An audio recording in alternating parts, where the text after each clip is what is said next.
Amigos queridos, que todos tenham um bom dia, de muita paz, de muita serenidade, mas que possamos refletir em nós mesmos, para que a lição do Evangelho possa nos sustentar e nos fortalecer. Iniciando mais um capítulo do Evangelho, capítulo 23, Estranha Moral, item 1. Quem não odeia seu pai e a sua mãe? Como nas suas pegadas caminhasse grande massa de povo, Jesus, voltando-se, disse-lhe: Se alguém vem a mim e não odeia seu pai e a sua mãe, sua mulher e seus filhos, a seus irmãos e irmãs, mesmo a sua própria vida, não pode ser meu discípulo. E quem quer que não carregue a sua cruz e me siga, não pode ser meu discípulo. Assim, aquele dentre vós que não renunciar a tudo o que tem, não pode ser meu discípulo. São Lucas, capítulo 14, 14, versículo 25 a 27 e 33. Nós vamos hoje falar um pouquinho de cada item, devido à complexidade, para que a gente possa entender que essas palavras trazidas por Jesus não são muito peculiar aquilo que ele nos trouxe, por isso que chama estranha moral. E para isso, nós vamos convidar a todos a elevarmos o nosso pensamento até o Mestre, para que ele possa nos esclarecer, nos amparar e nos envolver. Pai nosso que estais nos céus, santificado seja o vosso nome, venha a nós o vosso reino, seja feita a vossa vontade, assim na terra como nos céus. O pão nosso de cada dia nos dai hoje, Senhor. Perdoe, Pai, as nossas dívidas, assim como nós devemos perdoar os nossos devedores. Não nos deixeis, Senhor, cairmos em tentação, mas livra-nos de todo o mal, que assim seja. Que esta prece, Jesus, esclareça o nosso espírito, confortando-nos e amparando os nossos pensamentos. Que Deus nos abençoe agora e sempre. Nós vamos iniciar com esse item 1, quando a pergunta, que nos faz nesse preceito do Evangelho: aquele que dentre vós não renunciar a tudo o que tem, não pode ser meu discípulo, e deve ser interpretado no sentido absoluto, será? Essa pergunta?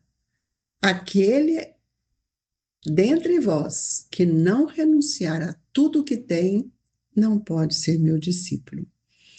Então, nós vamos entender que Jesus, muitas vezes, ele trazia o seu divino simbolismo devido à condição evolutiva daqueles irmãos. Então, o que Jesus está nos dizendo da renúncia? O que nos prendia? A fortuna, a autoridade, são também caminhos de experiências e provas. E o homem que as atirasse fora de si arbitrariamente procederia como noção de irresponsabilidade, desprezando o ensejo do progresso que a providência divina lhe colocou nas mãos. Todos os homens são usufrutuários dos bens divinos, e os convocados ao trabalho de administração desses bens devem encarar a sua responsabilidade como problema dos mais sérios da vida. Mas também nos convida Emmanuel, nesse pequeno trecho que estou lendo, que está no Consolador, que nós todos também estamos sendo convidados a renunciar ao nosso egoísmo, muitas vezes ao nosso orgulho, que nos traz tanta fraqueza diante das nossas vaidades.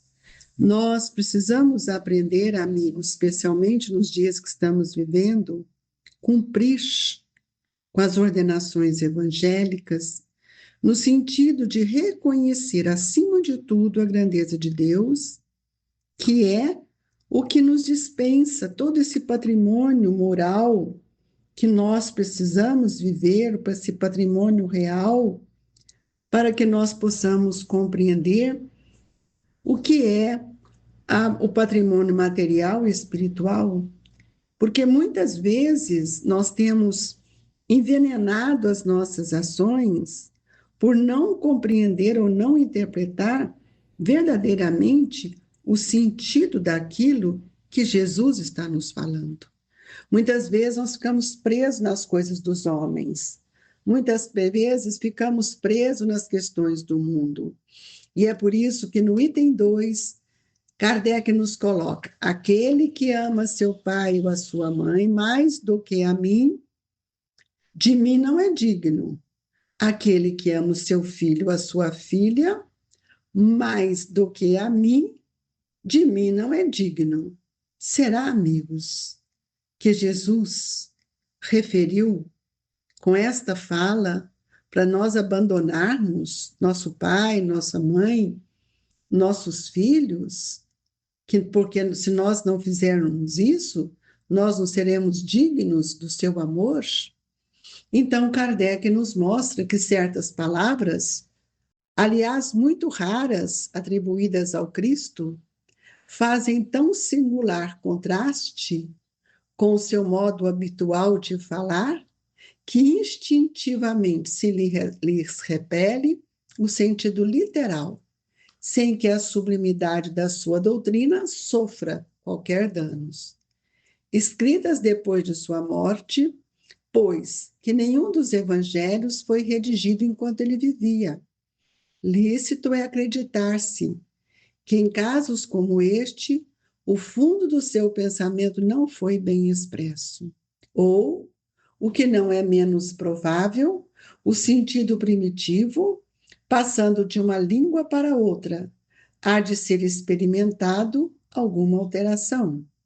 Basta que um erro se haja cometido uma vez, para que os copiadores o tenham repetido, como se dá frequentemente com relação aos fatos históricos. O termo odiar nessa frase de São Lucas, se alguém vem a mim e não odeia seu pai e a sua mãe, está compreendida nessa hipótese. A ninguém acudirá atribuí-la a Jesus. Será então supérfluo discuti-la e ainda menos tentar justificá-la. Importa primeiro saber se ele a pronunciou e, em caso afirmativo, se na língua em que se exprimia, a palavra em questão tinha o mesmo valor que a nossa. Nessa passagem de São João, ele nos diz: aquele que odeia sua vida, neste mundo, a conserva para a vida eterna. É indubitável que ele não exprime a ideia que lhe atribuímos. Ora, amigos, a vinda de Jesus na Terra foi para trazer o amor. Ele vivenciou o amor, vivenciou a família, sentiu o valor da família. Então, desde a infância, foi para cá, foi para a oficina trabalhar com seu pai, José, para aprender aquele ofício. Quando ele começou o seu trabalho de expansão, da implantação do cristianismo, para onde que ele foi? Para o lar de Pedro, curando a sogra de Pedro, ressuscitando a expressão do amor, da esperança no pensamento disso. Então, nenhum de nós, podemos atribuir que essas palavras tenham sido de Jesus, porque Nós sabemos que o Evangelho ele só foi escrito depois de 30 anos. E nós vamos ver que nenhum dos evangelistas puderam trazer aquilo tudo que seu pensamento havia presenciado e vivenciado, e mesmo também sentindo que a língua hebraica ela era bem diferente da nossa, ela não era rica, e muitas palavras tinham significações diferentes dessas que hoje na nossa linguagem, na nossa língua, tem significados diferentes. Então, nós jamais podemos atribuir que Jesus mandou que a gente odiasse o nosso pai e a sua mãe. Essa é a moral estranha, onde já se viu a interpretação falar que isso foi verdade. E nós vamos ver que João, que foi o espírito que viveu mais tempo, o evangelista que amou Jesus, que trouxe todo o seu evangelho voltado para os sentimentos, ele nos diz: aquele que odeia a sua vida neste mundo, a conserva para a vida eterna. Então, tudo aquilo que nós fizermos hoje, nós estaremos respondendo amanhã, porque a morte não nos retira o direito de nos alinharmos com a lei de Deus. Então, nós vamos ver nesse mesmo item, no parágrafo seguinte, Kardec coloca: cumpre aos demais e atenda aos costumes e ao caráter dos povos, pelo muito que influem sobre o gênio particular de seus idiomas. Sem esse conhecimento, escapa a miúde o sentido verdadeiro de certas palavras, de uma língua para outra. Quantas pessoas fazem as traduções do próprio Evangelho?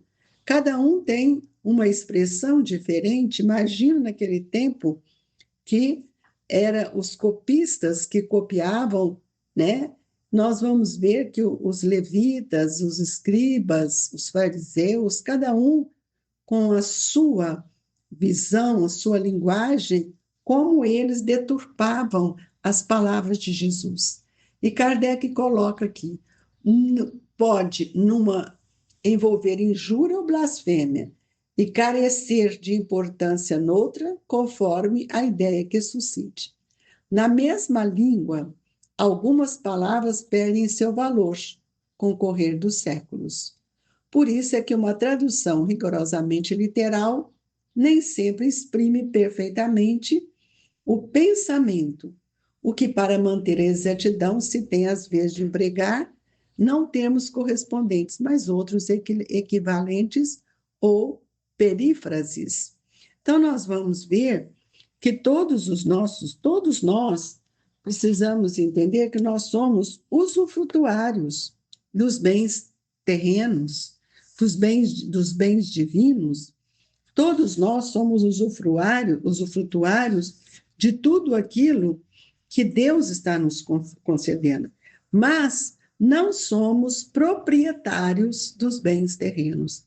Quando eu disse todos os homens são usufrutuários dos bens divinos, e também podemos ser usufrutuários dos bens materiais, não na posse, mas naquilo que nós aplicamos, no bem que nós realizamos e que tiramos dele o resultado para o nosso espírito, para as questões divinas. Então, a vida de cada um de nós é um conjunto de deveres para consigo mesmo.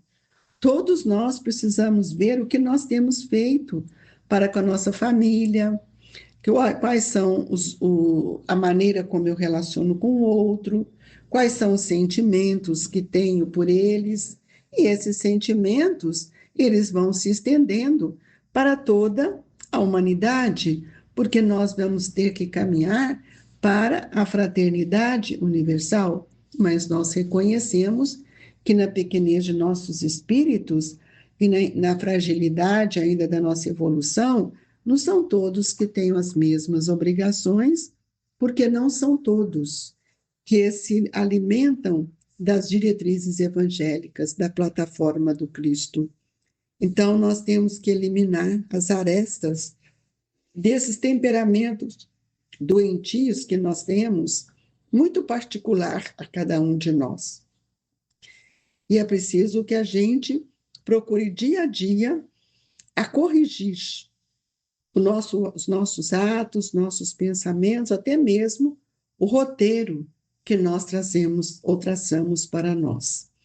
Então, nós vamos ver que para que a gente possa servir Jesus, é necessário que a gente tenha uma firmeza para conduzir todos os princípios que o Evangelho do Cristo vem nos trazer e levar conosco para a vida eterna. Tudo aquilo que Jesus está nos ensinando é uma realidade que nós não podemos deixar dúvidas e nem deixar nenhuma desrespeito em relação a isso. Porque todos nós, amigos, estamos reencarnados com o dever de renovar o quê? O nosso aprimoramento moral. Todo o nosso aprimoramento vai pedir ação e progresso, responsabilidade para que haja um crescimento espiritual. Então, nós vamos ver que nossas atitudes, precisamos ter atitudes que são essenciais para a nossa evolução. Então, nunca, jamais, nós vamos reclamar pelas nossas dores, pelos sofrimentos, mas aproveitar tudo isso que nós temos vivenciado para libertar do pensamento materialista que muitas vezes nos alimenta e nos faz perder o roteiro da nossa fé. E que Jesus nos abençoe e que nessa manhã possamos todos sentirmos agasalhados por estes espíritos que estendem as mãos sobre nós, abastecendo-nos de novas energias, convidando-nos a refletir na essência das palavras do Cristo, para que todos nós sejamos agraciados com seu amor. Que o Senhor nos abençoe, que a água seja fluidificada e que o amor incondicional dos benfeitores sustente as nossas esperanças de progresso. Deixamos no coração de todos as vibrações do Grupo Espírita Esperança e Caridade e o carinho dos trabalhadores do Grupo Espírita Esperança e Caridade, Colégio Allan Kardec. Fique com Deus, amigos. Que assim seja.